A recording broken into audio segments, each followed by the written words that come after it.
Tonight, we are privileged to have Dr. Peikoff speak to us on the topic Medicine, the Death of a Profession, the Effects of Government Funding of the Practice of Medicine. I now give you Dr. Leonard Peikoff.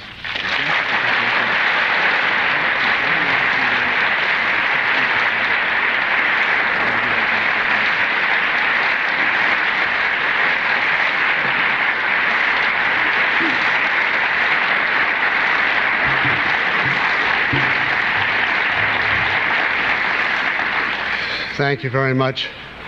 Good evening, ladies and gentlemen. One day, when you are out of town on a business trip, you wake up with a cough, muscle aches, chills, and a high fever.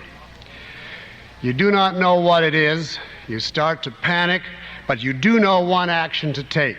You call a doctor. He conducts a physical exam, takes a history, administers lab tests, narrows down the possibilities. Within hours, he reaches a diagnosis of pneumonia and prescribes a course of treatment, including antibiotics. Soon you begin to respond, you relax, the crisis is over. Or, you are getting out of your car, you fall and break your leg. It's a disaster, but you remain calm because you can utter one sentence to your wife: call the doctor. He proceeds to examine your leg for nerve and blood vessel injury. He takes x-rays, reduces the fracture, puts on a cast. The disaster has faded into a mere inconvenience, and you resume your normal life. Or your child comes home from school with a stabbing pain in the abdomen. There is only one hope. You call the doctor. He performs an appendectomy. The child recovers. We take all this completely for granted, as though modern drugs, modern hospitals, and modern doctors were facts of nature, which always had been there and which always will be there. Many people today take for granted not only the simpler kinds of medical intervention, such as the ones I just mentioned, but even the wonder cures and wonder treatments that the medical profession has painstakingly devised, like the latest radiation therapy for breast cancer, or the intricate delicacy of modern brain surgery, or such a breathtaking achievement as the artificial heart implants performed by Dr. William C. DeVries. Most of us expect that the doctors will go on accomplishing such feats routinely, steadily removing pain and thus enhancing the quality of our life while adding ever more years to its quantity. America's medical system is the envy of the globe. The rich from every other country, when they get sick, do not head for Moscow or Stockholm or even London anymore. They come here.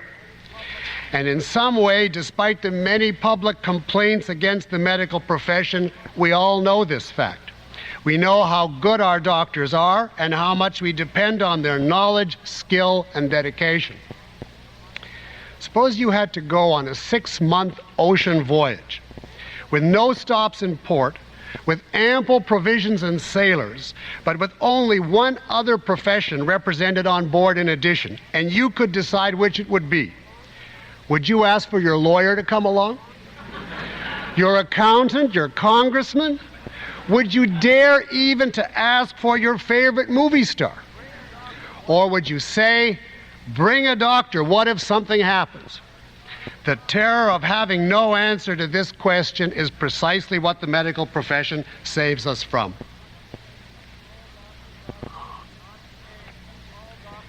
I am not saying that all doctors are perfect. They are not. Or that they all have a good bedside manner. They do not. Or that the profession is free from flaws. Like every other group today, the medical profession has its share of errors, deficiencies, weaknesses. But these are not my subject tonight, and they do not alter two facts: that our doctors, whatever their failings, do give us the highest caliber health care in world history, and that they live a grueling existence in order to do so. I come from a medical family, and I can tell you what a doctor's life is like. Most of them study nonstop for years in medical school and then work nonstop for the rest of their life. My own father, who was a surgeon, operated daily from 7 a.m. until noon and then made hospital rounds. From 2 to 6 p.m. he held office hours. When he came home for dinner, if he did, the phone never stopped ringing. It was nurses asking instructions, or doctors discussing emergency cases, or patients presenting symptoms. When he got the chance, usually late at night or on Sundays after rounds, he would read medical journals or write for them to keep abreast of the latest research. My father was not an exception. This is how most doctors in any branch of medicine live and how they work. The profession imposes not only killing hours, but also continuous tension. One way or another, doctors deal all the time with crisis, with accidents, diseases, trauma, disaster, the imminence of death.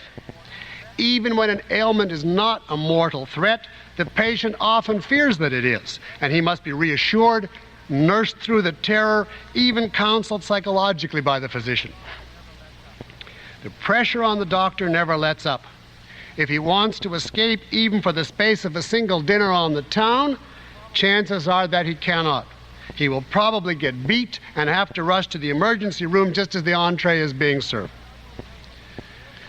The doctor not only has to live and work in such a pressure cooker, he has to think all the time, clearly, objectively, scientifically. Medicine is a field that requires a vast fund of specialized theoretical knowledge. To apply it properly to particular cases, the doctor must continuously make delicate, excruciatingly complex decisions. Medical treatment is not usually a cut and dried affair with a simple, self-evident course of action. It requires the balancing of countless variables. It requires clinical judgment. And the doctor must not only exercise such judgment, he must do it fast. Typically, he has to act now. He cannot petition the court or his client or any employer for a postponement. He faces daily, hourly, the merciless timetable of nature itself. What I personally admire most about doctors is the fact that they live this kind of life, not out of any desire for altruistic self-sacrifice, but selfishly, which is the only thing that enables them to survive it. They love the field, most of them. They find the work a fascinating challenge in applied science. They are proud men, most of them, with an earned pride in their ability to observe, evaluate, act, cure. And thank God, they expect to be rewarded materially for their skill. They want to make a good living, which is the least men can offer them in payment for their achievements. They make that living as a rule by standing on their own, not as cogs in some faceless government-subsidized enterprise, but as entrepreneurs in private practice. In this regard, the doctors are among the last of the capitalist breed left in this country. They are among the last of the individualists that once populated this great nation. Ladies and gentlemen, if I knew nothing about today's world but the nature of our politicians and the philosophy represented by the medical profession, I would predict an inevitable clash, a catastrophic clash between the two, between the government and the doctors. On purely theoretical grounds, I would predict the destruction of the doctors by the government, which in every field now protects and rewards the exact opposite of thought, effort, and achievement. This evening, I want to tell you that this catastrophe is actually taking place, and in what manner and how it will affect your future as well.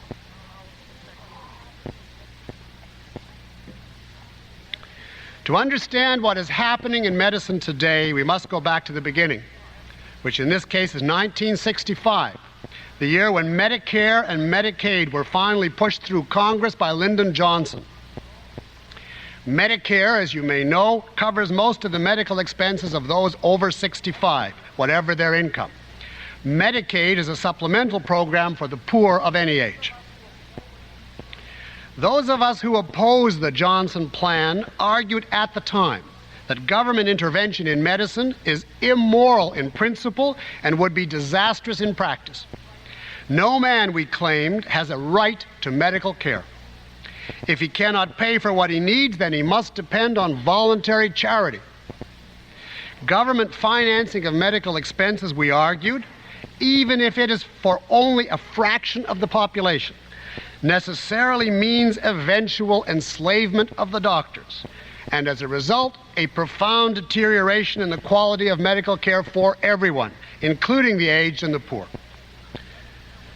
The proponents of Medicare were unmoved by any arguments. Altruistic service to the needy, they said, is man's duty. It is degrading, they said, for the elderly to be dependent on private charity. A means test is incompatible with human dignity. Besides, they added, the government would not dream of asking for any control over the doctors or over their methods of patient care. All we want the state to do, they said, is pay the bills. Well, it is now 1985. Let us look at what actually happened. The first result of the new program should have been self-evident. Suppose we apply the same principle to nutrition. Suppose President Johnson had said, it's unfair to have to pay for your own food and restaurant bills. Men have a right to eat. Washington, therefore, will pick up the tab. Can you project the results? Can you imagine the eating binges? The sudden mania for dining out? The soaring demand for baked peacock tongues and other gourmet delicacies? Do you see Lutece and the 21 Club becoming nationally franchised and starting to outdraw McDonald's? Why not? The eaters do not have to pay for it, and the food industry, including its most sincere members, is ecstatic. Now that the money is pouring from Washington into the grocery chains and the restaurants, they can give every customer the kind of luxury treatment once reserved for millionaires. Everybody is happy, except that expenditure on food becomes so great a percentage of our gross national product, and the drain on the federal treasury becomes so ominous that every other industry starts to protest, and soon even the bureaucrats begin to panic. This is what happened to medical spending in the United States. The patients covered by the new programs no longer had to pay much attention to cost. That was the whole purpose of the programs. And the healthcare professionals in the beginning were generally delighted. Now many of them felt the sky is the limit, and they proceeded to build hospitals, purchase equipment, and administer tests accordingly. Medical expenditures in the United States were 4.3% of GNP in 1952. Today they are about 11% and still rising. Medicare expenditures doubled from 1974 to 1979, doubled again by 1984, and are projected to double again by 1991, at which time, according to most current estimates, the Medicare program will be bankrupt. Something the government recognized has to be done. We are going broke because of the insatiable demand for medical care. The government did not decide to cancel its programs and return to a free market in medicine. When are disastrous government programs ever canceled? Instead, it did what governments do. It decided to keep the programs but impose rigid controls on them. How? The first step was a campaign to force hospitals not to spend much on Medicare patients, no matter what the effects on the health of those patients. We will no longer, officials said, pay hospitals a fee for each service they render a Medicare patient. That method of payment, they said, simply encourages spending. Instead, we will pay according to a new principle, DRGs. Remember those letters, DRG. They represent the first major assault by the government against the doctors and their patients. It is not yet the strangulation of the medical profession, but it is the official dropping of the noose around their necks. DRG means diagnosis related group. According to this approach, the government has divided all ailments into 468 possible diagnoses and has set in advance a fixed arbitrary fee for each. It will pay a hospital only what it claims is the average cost of the ailment. For example, for a Medicare patient in the Western Mountain region who is admitted to a hospital with a heart attack and finally recovers enough to go home, the government now pays the hospital exactly $5,094, no more and no less. And it pays this amount no matter what the hospital actually does for the patient, no matter how long his stay or how short, no matter how many services he requires or how few. If the patient costs the hospital more than the government payment, the hospital loses money on him. If he costs less, the hospital makes a profit. That's today's system. Let us pursue the heart attack example for a moment. Here is a fictional story now in process of becoming reality around the country.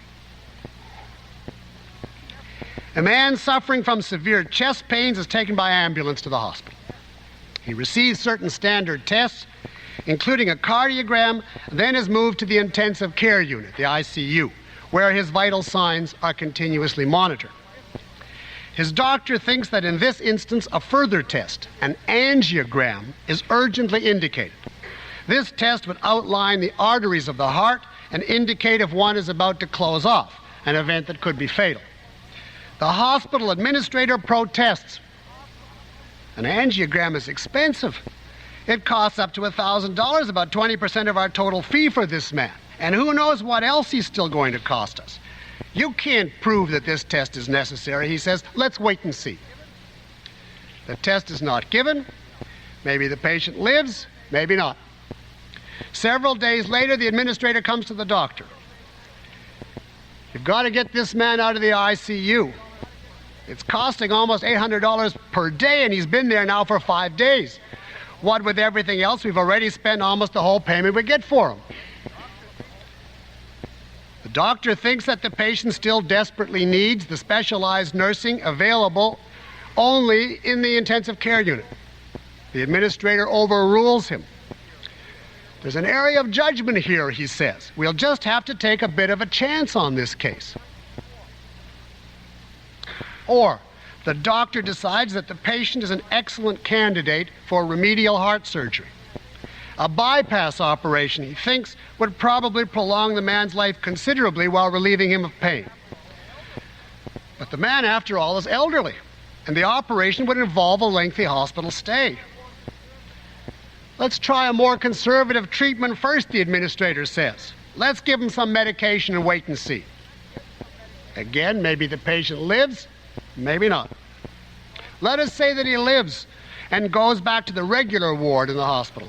He still feels very weak, and the doctor does not think he is anywhere near ready to be discharged, but the $5,094 has long since been spent, and the administrator starts to wonder aloud, maybe this man could manage somehow at home. In any event, he's eating us alive. Get him out of here. Maybe the patient will survive at home, maybe not. Do you see the thrust of the system? If the hospital does relatively little for the patient, it makes money. If it provides an extensive range of services, it loses heavily. The best case from its viewpoint is for the patient to die right after admission. The hospital still gets the full fee. The worst case is for him to survive with complications and require a lengthy stay, which is why some hospitals are now refusing to admit patients they fear will linger on too long. I do not mean to suggest that our hospitals are now merely shrugging and callously withholding urgently needed treatment from Medicare patients. Today's hospitals and doctors do have integrity. Most are continuing to do their very best for the patient. The point is that they have to do it now within the DRG constraints. The issue is not simply treat the patient or let him die. The issue is treat him how, at what cost, with what range of services, specialists, and equipment, with what degree of safety or of risk. This is the area where there is enormous room for alternatives in the quality of medical treatment. And this is the area that is now in the process of being slashed across the board for Medicare patients, the very people singled out by the liberals in the 1960s as needing better medical care. To revert to our nutrition analogy, it is as though the government socialized eating out, then paid restaurants in advance only what it computed as the average cost per meal. There would then be a powerful incentive for restaurants to cut corners in every imaginable way, to serve only the cheapest foods, in the smallest amounts, in the cheesiest settings. What do you think would happen to the nation's eaters and its chefs under such a setup? How long could the chefs preserve their dedication to preparing haute cuisine when the restaurant owners in self-preservation were forced to fight them at every step and to demand junk food instead? The same answer applies to our doctors today. There is now a new and deadly pressure on the doctors, which continuously threatens the independence and integrity of their medical judgment. The pressure to cave in to utterly arbitrary DRG economies while blanking out the effects on the patient. In some places, hospitals are now offering special financial incentives to the physician who averages out at relatively low cost. For example, the hospital might subsidize such a doctor's office rent or purchase new equipment for him. On the other hand, a doctor who insists on quality care for his Medicare patients and thereby drives up costs is likely to incur the hospital's displeasure. In the extreme case, the doctor risks being denied staff privileges, which means cutting off his major source of livelihood. Thanks to DRGs, a new conflict is in the offing, just starting to take shape. The patient versus the hospital. Or to put it another way, the conflict is doctors versus hospitals. Doctors fighting a rearguard action to maintain standards against hospitals that are forced by the government to become cost-cutting ogres. How would you like to practice a profession in which half your mind is devoted to healing the patient, while the other half is trying to appease a hospital administrator who himself is trying to appease some official in Washington? And remember that Medicare patients are not a small group. On the contrary, because of their age, they constitute a significant part of most doctors' practice. Medicare patients now make up about 50% of all hospital admissions in the United States. The defenders of DRGs answer all criticisms by saying that costs simply must be cut. Even under complete capitalism, they say, doctors could not give unlimited treatment to every patient. This is true, but it ignores two crucial facts. One, it is because of government programs that medical prices have soared so high and are now out of reach for masses of patients. This was not true in the days of private medicine. The average American a generation ago could afford quality in medicine as in every other area of life without courting bankruptcy.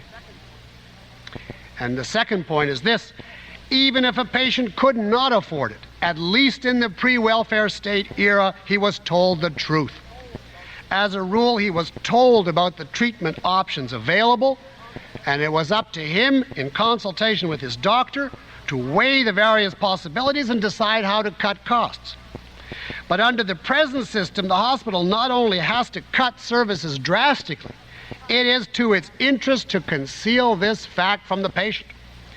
If he or his family ever learns that the angiogram he is not going to have or the heart surgery would make all the difference to the outcome of his case, he would immediately protest violently, insist on the service, even threaten to launch a malpractice suit. The system is rigged to squeezing every drop of quality out of medical care, so long as the patient does not understand what is happening. The patient does not know medicine. He relies on the doctor's integrity to tell him what services are available and necessary in his case. Yet increasingly, the hospitals must try to batter down that integrity. They must try to make the doctor keep silent and not tell the patient the full truth. Under the new system, the patient is no longer a free man to be accorded dignity and respect, but a puppet on the dole to be manipulated accordingly, while the doctor is transformed from a sovereign professional into a mere appendage and accessory, a helpless tool in a government-orchestrated campaign of shoddy quality and deception.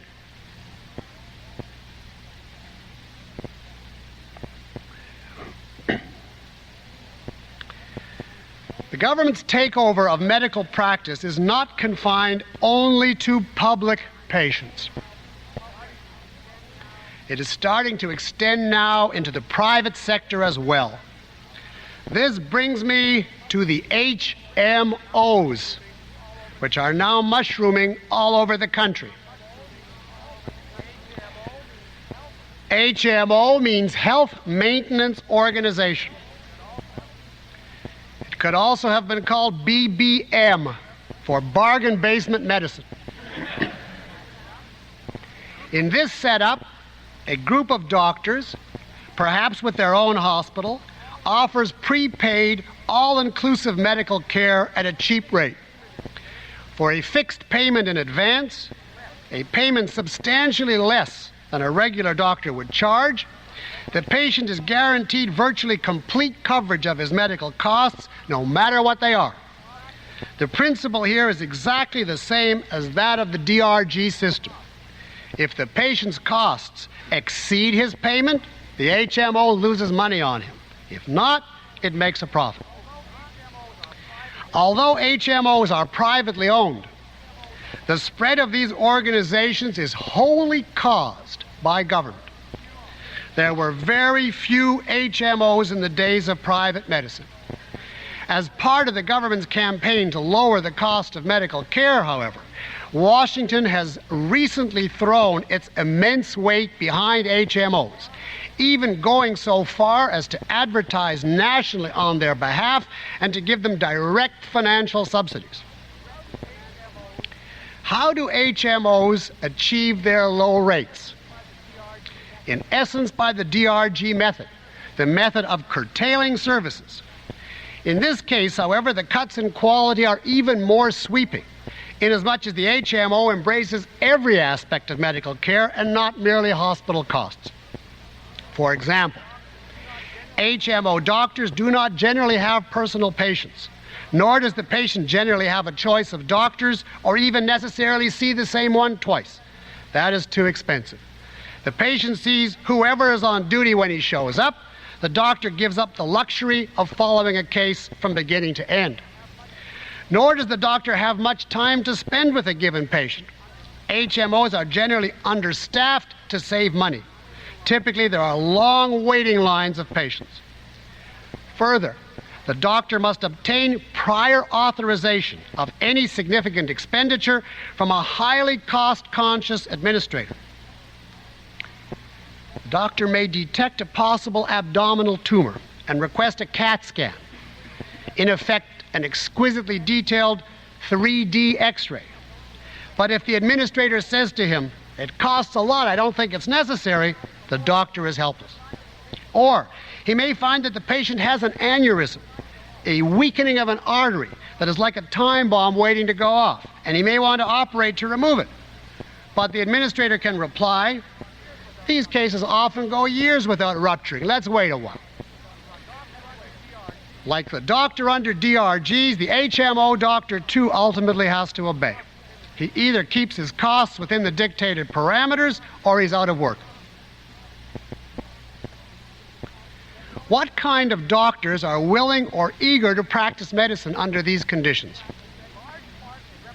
In large part, they represent a new breed, new at least in quantity. There is a generation of utterly unambitious young doctors growing up today, especially conspicuous in the HMOs. Doctors who are the exact opposite of the old-fashioned physician in private practice. Doctors who want to escape the responsibility of independent thought and decision, and who are prepared to abandon the prospect of a large income or a private practice in order to achieve this end. These doctors do not mind the forfeit of their professional autonomy to the HMO administrator. They do not object to practicing routine, cut-rate medicine with faceless patients on an assembly line basis, so long as they themselves can escape blame for any bad results and cover their own tracks. These are the new bureaucratic doctors, the MDs with the mentality and the fundamental indifference to their job of the typical post office clerk.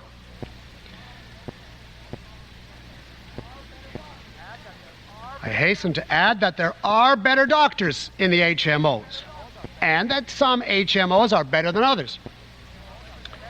As a rule, however, the better doctors in these organizations are mercilessly exploited. Being conscientious, the better men put in longer hours than necessary, trying to make up for the chronic understaffing. They do not give in meekly to arbitrary decrees on cost, but fight the administrator when they feel their own judgment is right.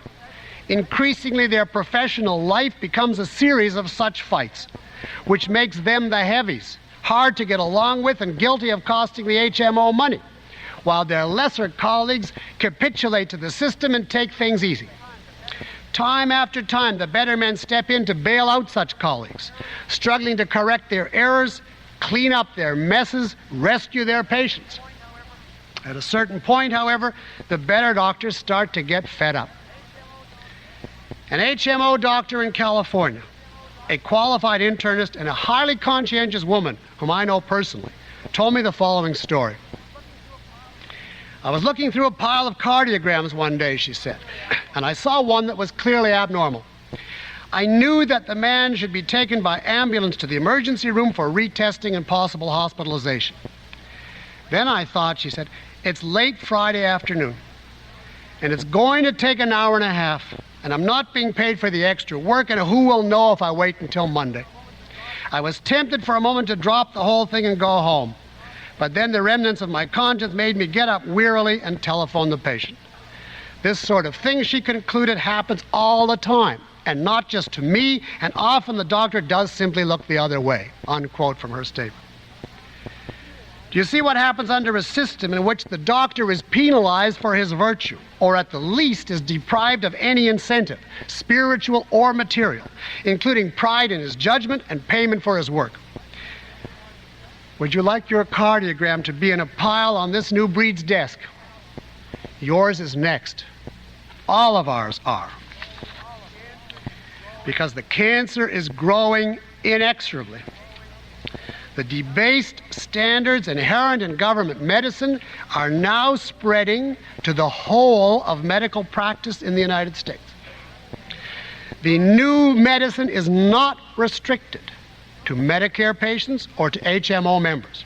It is soon going to engulf private doctors as well, even when they see their own private paying patients. There are many reasons for this. The most obvious is the pressure from the health insurance companies, such as Blue Cross and Blue Shield. Hospitals now are charging higher rates to private patients in order to recoup their losses on Medicare cases. As a result, the private insurance companies are screaming and demanding that a DRG-type system be imposed uniformly on all patients. They want private insurance policies from now on to pay only according to arbitrary preset DRG rates, just as Medicare does now, which would put the total of medicine in this country, all patients, all doctors, all ailments, into the same category as the heart attack patient we discussed earlier.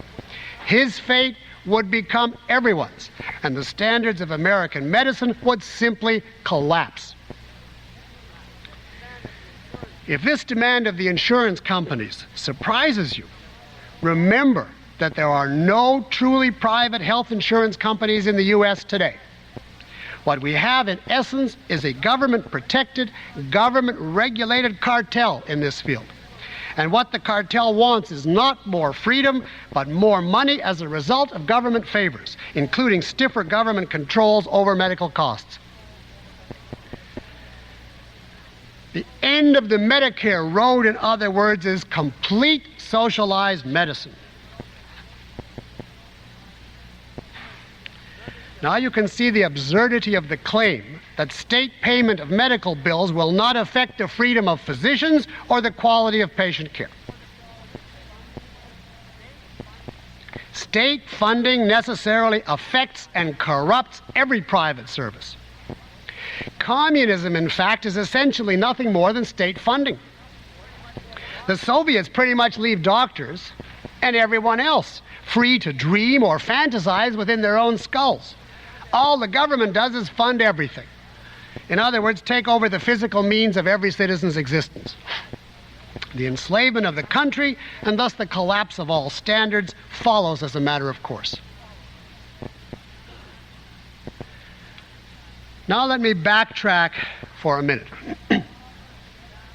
I've been maintaining that the cause of our medical crisis today, including our soaring health care costs, is government funding of medical care. Many observers, however, claim that the cause is something different, namely the rapid advances in medical technology, such as CAT scans or the latest, most sophisticated disease-detecting instruments, the nuclear magnetic resonance, or NMR machines. Some people, accordingly, want to limit medical technology severely or even abolish it. Let me answer this objection briefly. Technology by itself does not drive up costs. In fact, it generally reduces costs and improves the quality of life. The normal pattern, as exemplified by the automobile industry, is a new invention is expensive at first, so that only a few can afford it. But inventors and businessmen persevere, aiming for the profits that come from a mass market. Eventually, they discover cheaper and better methods of production. Gradually, costs come down until the general population can afford to buy. No one is bankrupted, everyone gains. What creates national bankruptcy is not technology, but technology injected into a field by government decree apart from supply and demand. That is what is happening in medicine today. State-of-the-art medical treatment, including new inventions or procedures that are still prohibitively expensive. For instance, liver transplants and long-term kidney dialyses. This kind of treatment is being financed by the government for the total population in the name of egalitarianism. The result is the unbelievable expenditures that are made routinely in our hospitals, far beyond most people's capacity to afford. I mean the expenditures made on behalf of certain categories of patients, especially the terminally ill, who almost always fall under the umbrella of some government-supported insurance program. It has been estimated that 1% of our gross national product, 1%, is now spent on the dying in their last weeks of life. Did you hear that? Or looked at in another way, 1/2 of a man's lifetime medical expenses occur now in the last 6 months of his life.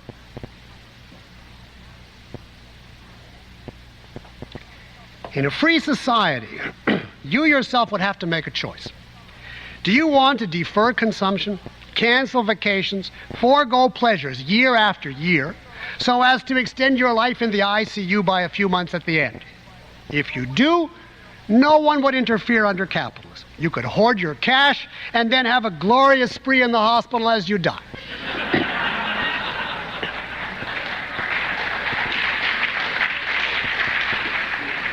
I wouldn't care to do this.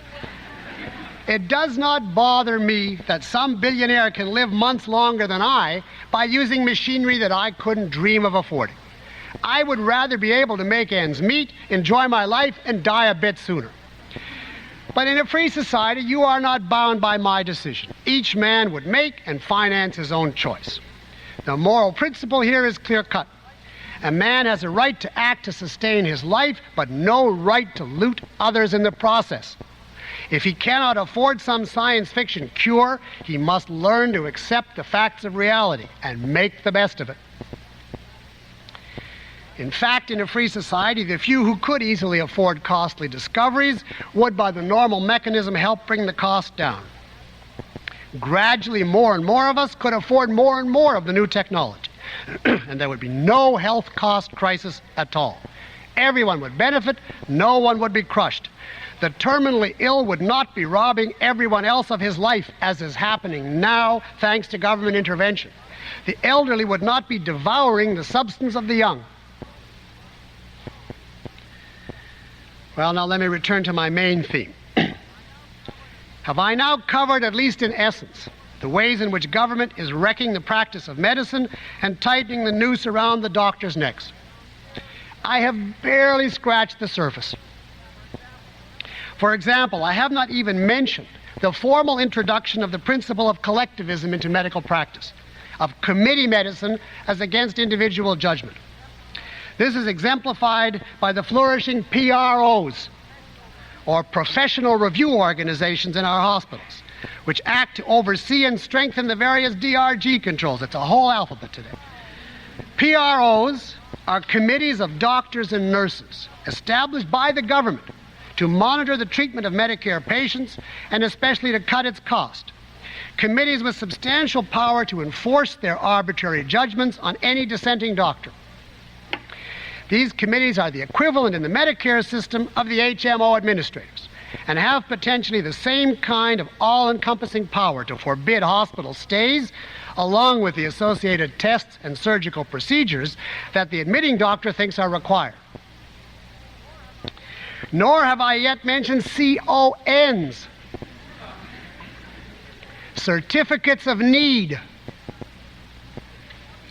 Since the government regards anything new in the field of medicine as potentially expensive, a hospital today is prohibited from growing in any respect, whether we speak of more beds or new technology, unless the administrator can prove need to some official. Now, since need in this context is undefined and unprovable, the operative criterion here is not need at all, but pull, political pull. Under this program, the government last year denied Sloan Kettering, the famous New York cancer hospital, the right to purchase an NMR machine because another New York hospital already had it. Later, the government backed down in the face of the resulting public uproar. But what about the hospitals that do not enjoy such fame or contacts and that are inexplicably denied permission to acquire a new and crucial diagnostic tool? So far, the freeze on them is only partly effective, because doctors are still allowed to purchase new equipment for their own offices, which hospital patients now often use. But the government is fighting to close this loophole. It is on the verge of decreeing that private doctors in their own offices, out of their own funds, cannot purchase new equipment without a government certificate of need. Here again, by the way, you can see how your care will be affected even if you are not a Medicare patient. If your doctor or hospital is not allowed the equipment, you cannot benefit from it either. It isn't there. It doesn't exist. Nor have I mentioned the hundreds, and that's not an exaggeration, hundreds of other government interventions in medicine. State legislatures alone, in the space of a year, recently enacted almost 300 pieces of health cost containment legislation. One hospital in New York now reports to 99 separate regulatory agencies. And I have not yet even touched on what is perhaps the most demoralizing crisis in the field of medicine today, demoralizing to the doctors, the malpractice crisis. We must, however, pause on this one for a moment because it illustrates dramatically, in yet another form, the lethal effects of government intervention in the field of medicine.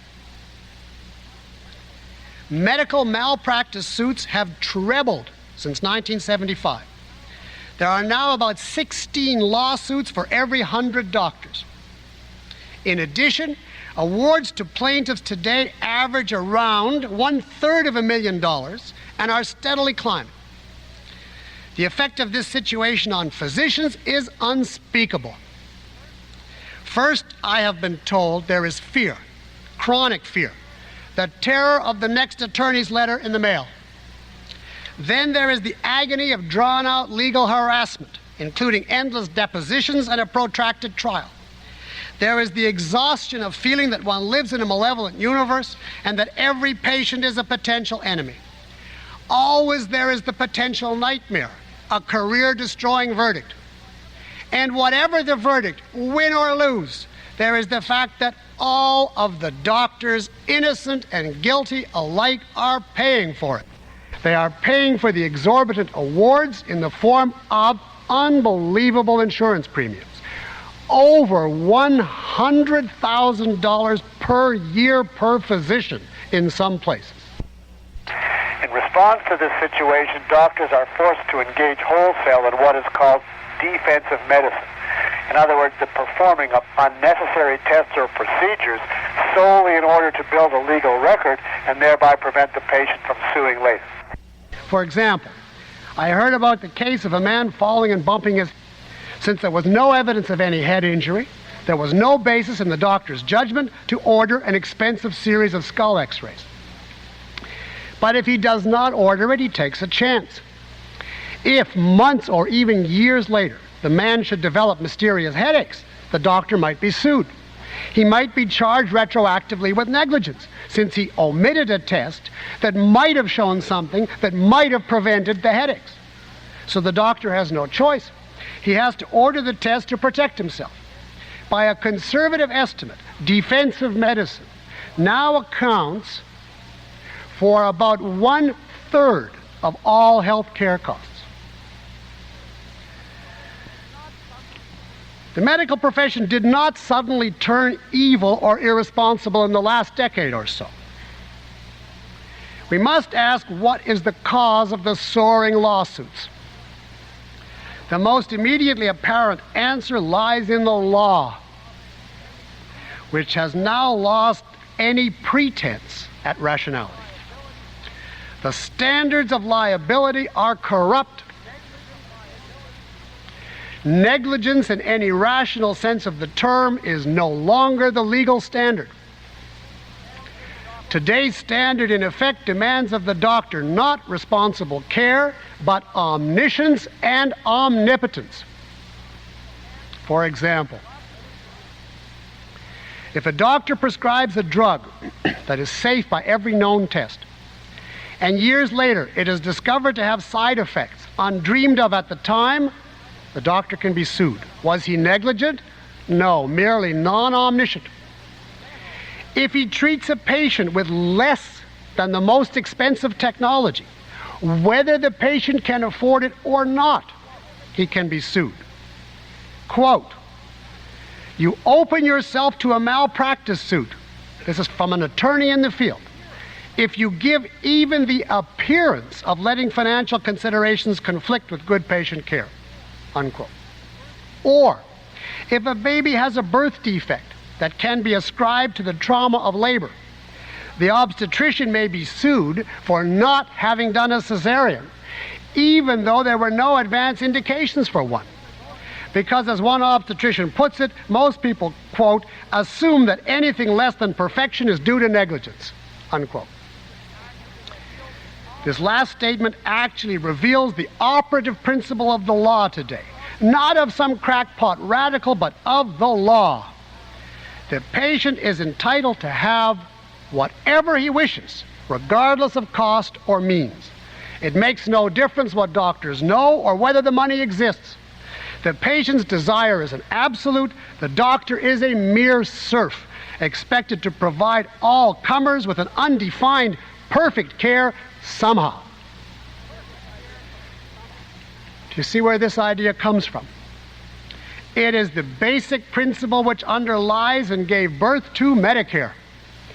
You, the patient, Washington said in the 1960s, You need do nothing to earn your medical care or your cures. From now on, you need merely wish, and the all-powerful government will do the rest for you somehow. Well, now we see the result. We see the rise of a generation of patients and lawyers who believe it, who expect treatment and cures as a matter of right simply because they wish it, and who storm into court when their wish is frustrated.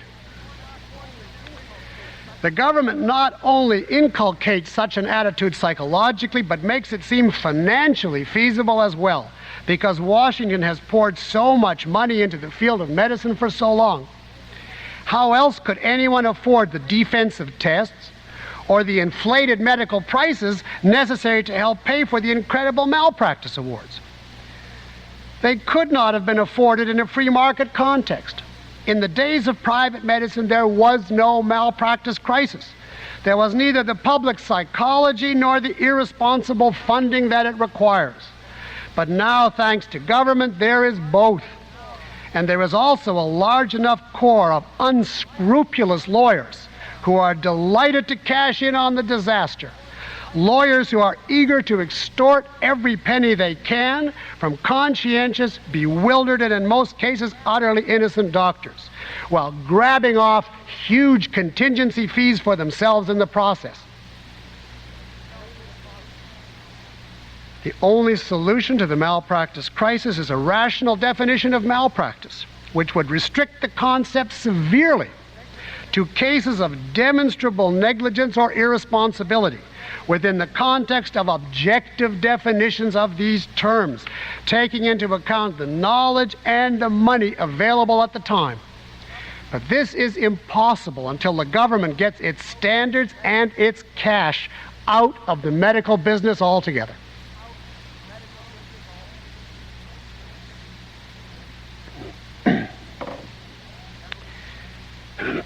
Ladies and gentlemen, we are all kept alive by the work of man's mind, the individual minds that still retain the autonomy necessary to think and to function.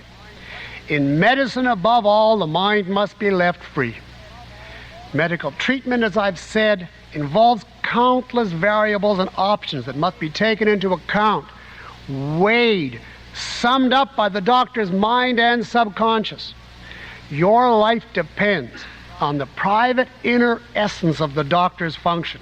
It depends on the input that enters his brain and on the processing such input receives from him. What is being thrust now into the equation? It is not only objective medical facts any longer. Today, in one form or another, the following also has to enter that brain.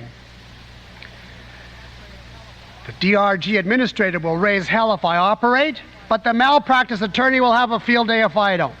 And my rival down the street, who heads the local PRO, favors a CAT scan in these cases. I can't afford to antagonize them, but the CON boys disagree, and they won't authorize a CAT scan for our hospital. And besides, the FDA prohibits the drug I should be prescribing, even though it's widely used in Europe, and the IRS might not allow the patient a tax deduction for it anyhow. And I can't get a specialist's advice because the latest Medicare rules prohibit a consultation with this diagnosis, and maybe I shouldn't even take this patient, he's so sick. After all, some doctors are manipulating their slate of patients. They accept only the healthiest ones, so their average costs are coming in lower than mine, and it looks bad for my staff privileges, etc.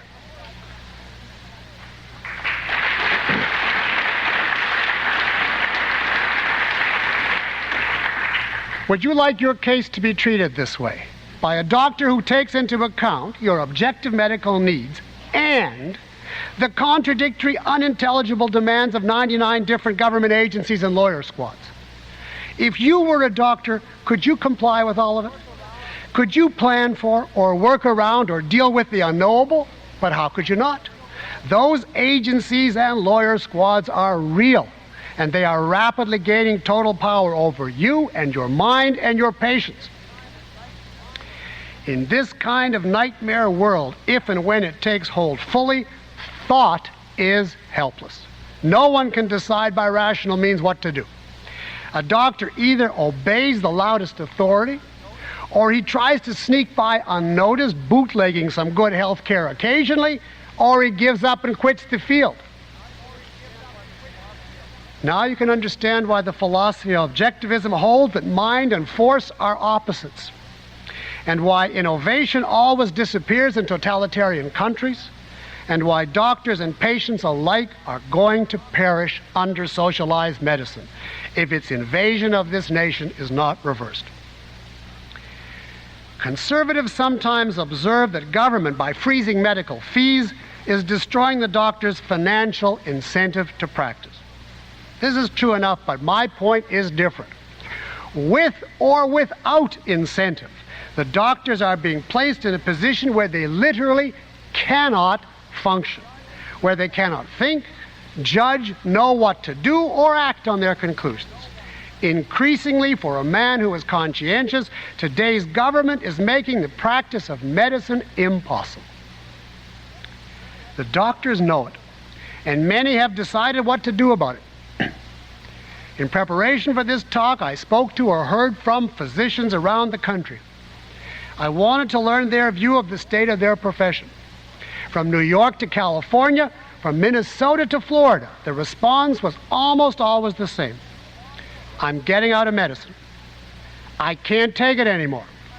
I'm putting every cent I can into my pension plan. In 5 years, I'll retire. Such is the reward our country is now offering to the doctors in payment for their life-saving dedication, effort, and achievements. As to talented newcomers rising to replace the men who quit, I want to point out that medical school enrollments are now dropping.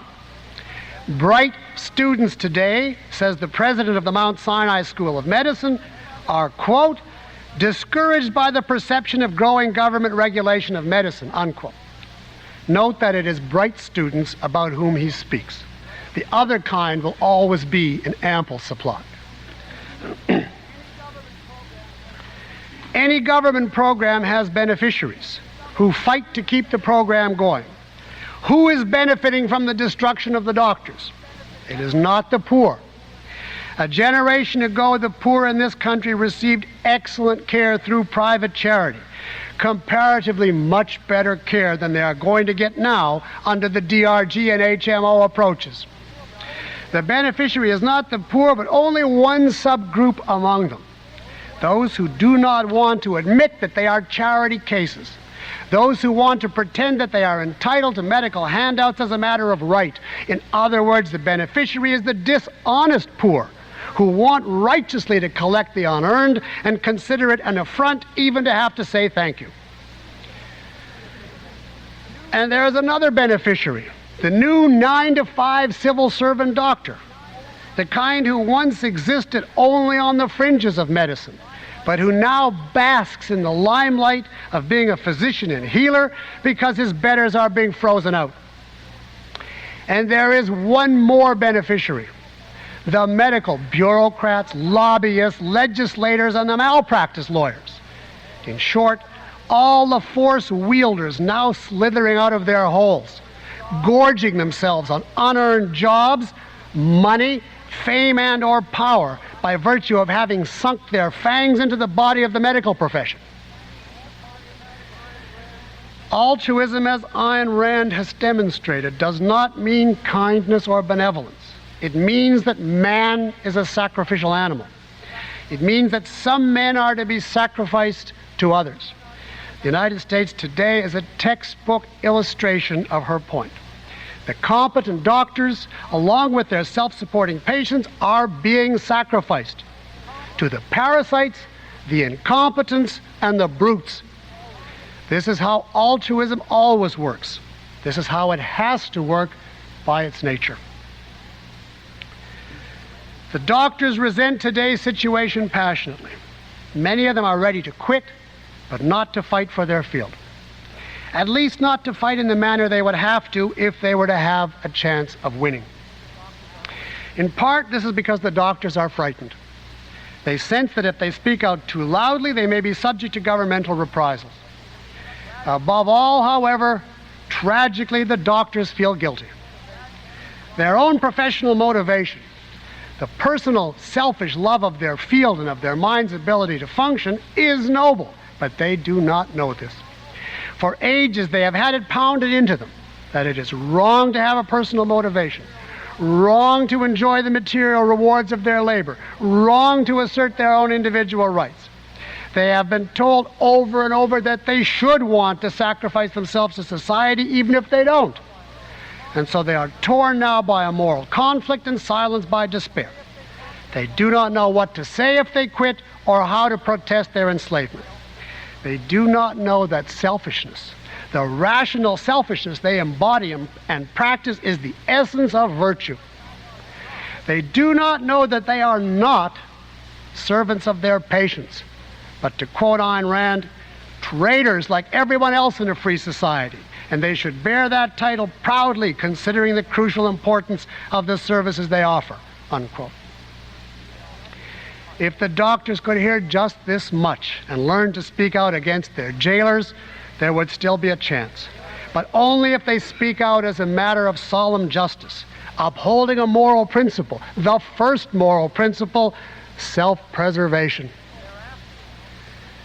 Thereafter, in practical terms, they and all of us could advocate the only solution to today's crisis, removing its primary cause. In other words, closing down Medicare.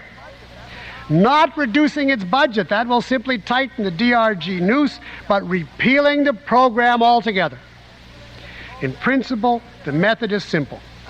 Phase it out in stages. Let the government continue to pay on a sliding scale for those who are already too old to save for their final years. But give clear notice to the younger generations that there is a cutoff age and that they must begin now to make their own provision for their later medical costs. Is there still time for such a step? The most I can answer is in 10 years there won't be. That is how fast things are moving. In 10 years, our medical system will have been dismantled. The best doctors will have mostly retired or gone on strike, and the government will be so entrenched in the field that nothing will get rid of it. If you are my age, you may sneak by with the rest of your lifespan, counting on the remnants of private medicine that still exist. But if you are like many of the faces I see out there, in your teens, 20s, 30s, then God help you. To you, I want to conclude by saying, find out what is going on in this field. Don't take my word for it. And then act. Let people know the situation in whatever way is open to you. In particular, talk to your doctor. If you agree with the Declaration of Independence, tell him that he too comes under it. That he too is a human being with a right to life, and that you want to help protect his freedom and his income on purely selfish grounds. If you are looking for a crusade, there is none that is more idealistic or more practical. This one is devoted to protecting some of the greatest creators in the history of this country. And it is also literally a matter of life and death, your life and that of anyone you love. Don't let it go without a fight. Thank you.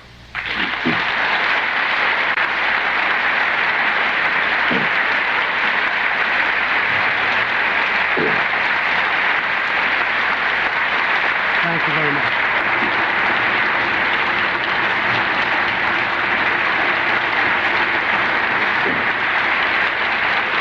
Thank you very much. Thank you. Thank you very much.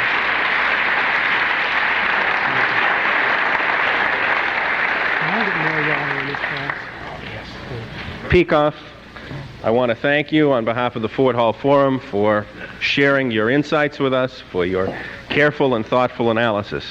We appreciate your returning to our podium, and now, as you know, it is the custom and tradition of the Ford Hall Forum to permit the members of the audience to ask questions. I'm going to try to start from my right to the left of the audience to see if we can give an opportunity for each area in the audience to ask some questions. But before I do, I'm going to exercise a rarely exercised privilege of the moderator to ask you if you would just be kind enough to tell us a little bit about the Ayn Rand Institute. Oh, sure. The Ayn Rand Institute, its purpose is in its subtitle. It's the Center for the Advancement of Objectivism, which is Ayn Rand's philosophy. It's centered in Los Angeles, and our primary purpose is to get objectivism taught in the universities.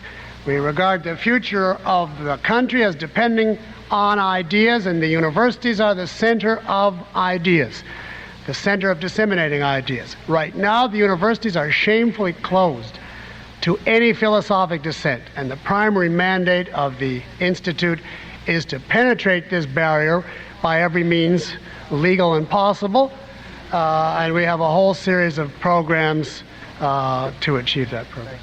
Does that give you a capsule? Thank you.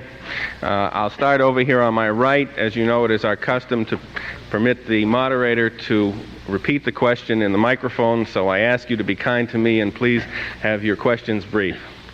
Sir. The AMA in regard to this problem? The questioner asks, what does the AMA do with respect to the problems that you have presented today? The AMA does what all these pressure groups on behalf of threatened industries do. Apologizes, appeases, and tries to have only 90% of the disaster passed at any given time. If the government decreed the beheading of all governments in the United States, the AMA would say, let's just do it west of the Mississippi. Practically speaking, and as an example, the government has frozen doctors' fee schedule, Medicare fee schedule, by law, and the AMA says this is an outrage, and what they advocate instead is a voluntary freeze of the same amount for the same period. So you can project on every issue. They are avowed publicists, you see, and so they feel they have to accept the avowed philosophy, and the avowed philosophy says they're guilty and evil for protesting against the sacrifice of doctors. So they apologize and say, we'll do it ourselves tomorrow, just give us a chance. Sir. I think that some of the most important work that Ayn Rand did was epistemology. And yet, the only part of the course that I'm aware of is the introduction to epistemology. Did she do any other writing? Do you know anyone else who did writing? The questioner asked whether or not there are any other works by Ayn Rand on epistemology other than the one which he did not name that he is... Introduction to Objectivism. Yeah. Or is there anyone else doing any work on it? She did not write any more on epistemology, but she left a lot of tapes from various workshops on epistemology, and there are provisional plans to publish at least excerpts from those or make them available in some way. Yes, there certainly are people applying her ideas to epistemology. There's a book scheduled to come out by Professor David Kelly next year called The Evidence of the Senses, which presents in great academic scholarly detail the objectivist view on that whole topic. I'm doing something on epistemology. If you call my general presentation of objectivism, it's going to have a large section on it, and there are other people working in the area. On the arm. The inefficiency in waste in hospitals, as well as the backlog of DON applications in this state that have been approved, they have nothing to do with rising healthcare costs in the state, which have to be the highest. Are you at? I'm sorry. What is your question? I'm asking you to address the issue of waste and inefficiency in hospitals, Right. as well as the backlog of DON applications in the state, which I believe have a definite impact on rising healthcare costs in the state. What, The, I didn't get the questioner asks you to comment on inefficiency in hospitals and the rising number of DON applications. I don't know what DON is. What are DON? That's a Oh, a CON. it's the equivalent of CON. Okay. Yeah. Questioner asks that you comment on the backlog of CON or DON applications and inefficiency in the hospitals and the impact that has upon rising healthcare costs. Yes, I'm sure there is a lot of inefficiency in hospitals, primarily because hospitals have been government controlled for such a long period of time and lived through many, many years where the floodgates from Washington were open. They were drowned in money. There was absolutely no economic reason for them to be efficient in those years. In the 60s and 70s, you could build a hospital if you simply knew the right tap in Washington to turn on, and it wasn't that hard to get to know. There was no incentive or reason for them to economize. Now, of course, the government is making them not economize, but as I tried to indicate in my talk, cut not only fat, but muscle and bone, and in fact the entire patient out of the scheme in many cases. But I do not blame hospitals in a private system. The thing is, we have no private system, and the only way to get rid of that inefficiency, if that's what concerns you, is to return them to complete private enterprise in medicine. If you want to know what causes efficiency, inefficiency, look at the post office. Look at any government program and say, is the solution to inefficiency more government, or to get the government out? As to, I guess you call it DON, people that I've talked to call it CON, I have to reiterate the point from my talk. In a private system, machinery, new beds, new technology does not increase costs. In a private system, if a hospital builds too many beds and can't fill them, it simply goes under. And that is very instructive to its competitors not to do it. You don't see GM or people in the automobile industry having to get certificates of need. And imagine what would happen to the automobile industry if there was a czar in Washington who had to tell them how many wheels they could put on cars, how many screws, and they had to stand in line for permissions of need. There would certainly be a tremendous backlog because they spend all the time on coffee breaks anyway before they process them. And the result would be the complete destruction of the automobile industry. So the problem is not the new machinery. It's the fact that there's no economic structure that makes them have to be efficient in the utilization of it, and that requires private enterprise. Seems as though your cost containment and your fear of malpractice are pushing the doctors and hospitals in exactly the opposite direction. Correct. I'm sorry. So what I'd like to know is, are the hospitals and doctors presently tending to spend too little for fear of the cost cap, or do too much for fear of malpractice, or do just the right amount? If the questioner asks if cost containment on the one hand pushes expenditures, reduces expenditures, and fear of malpractice increases expenditures, do they balance each other out by resulting in hospitals spending just the right amount? Unfortunately, no. What happens is we're just within the first year or so of this program, and nobody knows what to do. There's actually experts going around the country addressing conventions of doctors and telling them to be thankful for the malpractice laws, because the doctors can use the malpractice laws against the hospital administrator and say, you must give this patient the test, otherwise I'll let him know and he'll sue us, you see. So the doctors themselves, some of them, are upholding the malpractice nightmare as a way to get, the whole situation is just completely insane. It varies entirely from place to place. In some places, there's a strong hospital administrator and the doctors just toe the line. You know, if that's one or two hospitals in the area and they have a lot of power, they just simply cut out services. In other places, the doctors still have a lot of their traditional prestige. It's a very new thing for this power to be put in the hands of hospital administrators. And half are still trying to, be friendly with the doctors who were their one-time heads, and half are now starting to wield the whip because they've been put in charge. And each doctor and hospital negotiates They're feeling each other out. It's a very, very unpleasant situation. And if you're the patient, it's Russian roulette. Which one you fall into, which administrator, which doctor, whether he feels like having a fight today or not. That's exactly what's happening. In back. The questioner asks whether, in addition to impact upon the patient care system, whether there are any impacts from this medical reimbursement system upon research. Yes, there definitely are very severe ones. I had a whole section in my speech which I had to cut owing to lack of time on that very point. In essence, what it amounts to is this: a tremendous amount of research was done through university hospitals and financed through the Medicare system. Those hospitals are now being squeezed out. They're being pressed against the wall, and research is extremely expensive and not remunerated. And consequently, it is a body blow to university hospitals, and in that way is having tremendous negative effects on research. This whole CON program is disastrous. I've spoken to people in the field of medical technology, that is, who are in the business of inventing and marketing new machinery. And they say that it's a body blow to their whole area because the hospitals are intimidated now into trying to do without new machinery.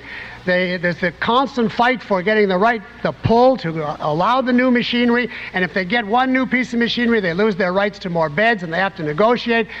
And there's no motivation. The hospitals simply, even if they get the new machinery, don't have the money, and the government won't fund the use of it. And consequently, it's having, so far, that's of course going to be the long-range results. It's right now nipping in the bud, killing off, destroying the incentive for a tremendous amount of research which would be vital to improve medical care. Thank you for asking that, because it's a very important point. Thank you. Dr. Peikoff. Questioner asks whether or not you would favor continued support of the elderly, the blind, the disabled, and those who have been under the system for a long period of time. Well, I indicated at the end of my talk, once a program is established, you cannot, without ample warning, cut off people who have been made dependent on it. You couldn't take somebody 65 who's blind and say, oh, this program is wrong, goodbye, die on the street. Now, that is simply wrong. You have to phase these programs out in stages.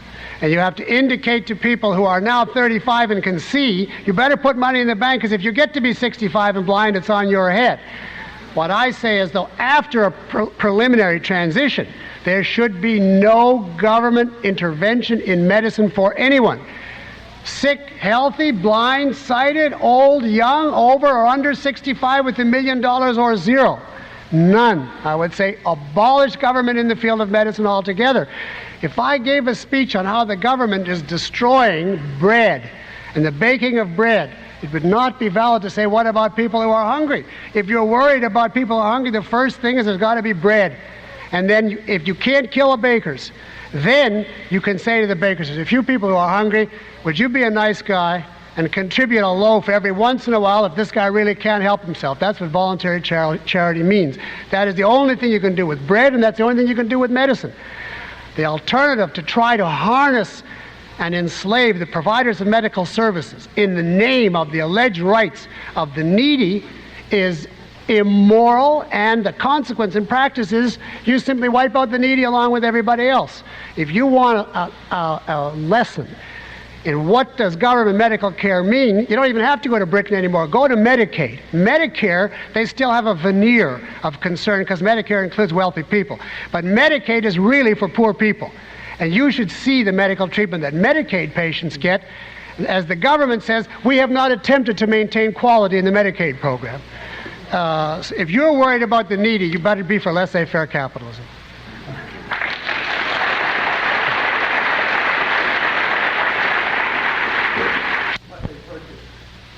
Questioner asks whether or not the same risks involved in a government-funded program are also involved in third-party paid programs. Yes, that's an excellent question. I also had a whole passage on that I had to cut. I love the questions that bring out the stuff I couldn't get in. It's very commonly believed that it's the principle of medical insurance as such which is the villain here, and not simply government. I disagree with that completely. In every other field where you have private insurance, you have no such problem. You do not have the problem in the case of automobiles where you have automobile accidents. You don't have people promiscuously driving over a cliff because after all the insurance company pays it. You don't have them setting fire to their house because they have fire insurance. Because this is the thing, in every other field, indirectly, even if not directly, you, the user of insurance, pays. If you run up, for instance, a terrible driving record, your insurance bills are prohibitive. The insurance company is not losing money on you. So one way or the other, in a profit-making system, in a private insurance system, the insurance company is going to make you pay for what you get from them.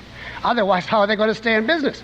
So the problem is not insurance. The problem is insurance which does not fall on the back of the person who uses it. And that's exactly what is happening now.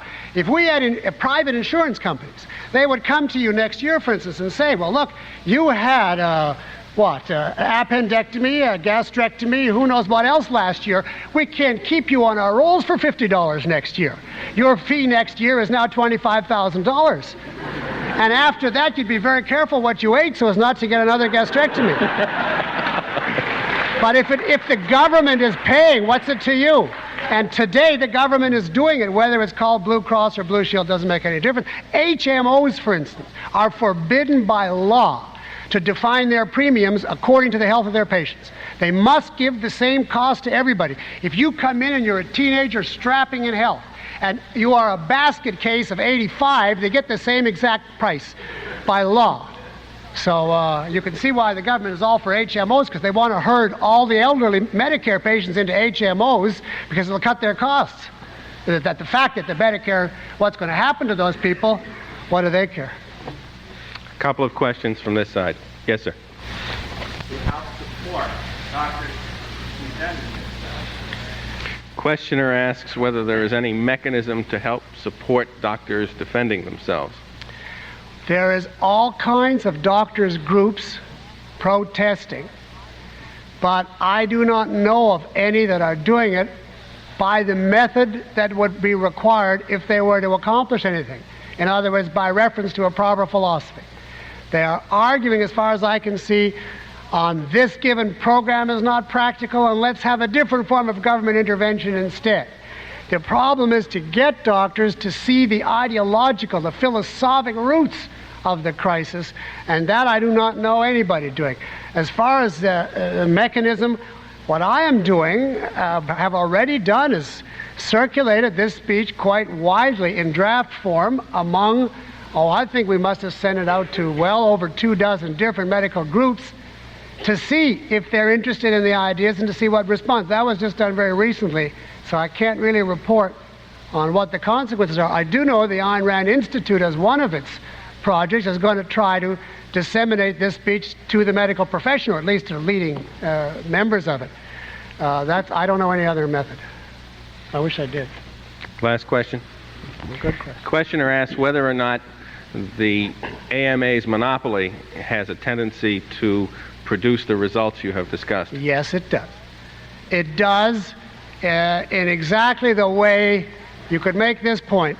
You know the way Ayn Rand always used to argue that businessmen in the 19th century were the ones who ran to government for special protection, subsidies, tariff protection, and so on. And those 19th century businessmen who did it were the ones who were responsible for delivering all the later innocents into the clutches of the government.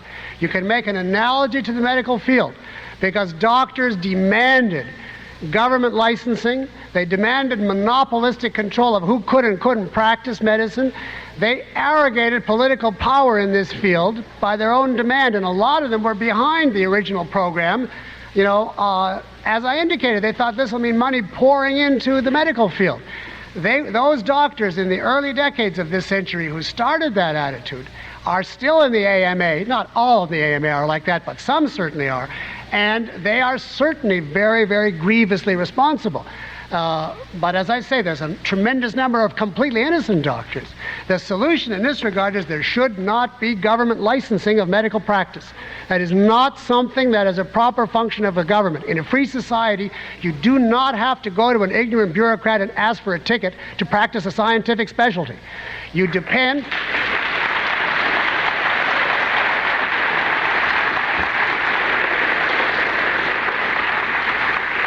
You depend on the intelligence of the consumer, and in this case of the patient, to investigate himself, to check into the education of the doctor, to see what kind of cures he's had, what kind of record he has. You rely on the marketplace, and that will give you a standard of quality 1,000 times superior to what you'll get by government certification. You know what building inspectors do in New York City? How they inspect elevators. That's exactly the protection you get from government license.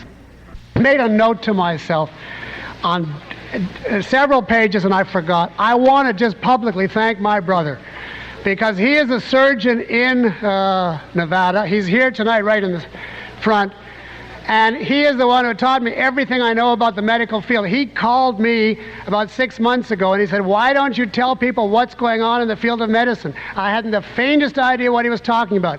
He, in effect, gave this lecture to me on the phone, and I just put it down, so I would like to acknowledge with thanks his help.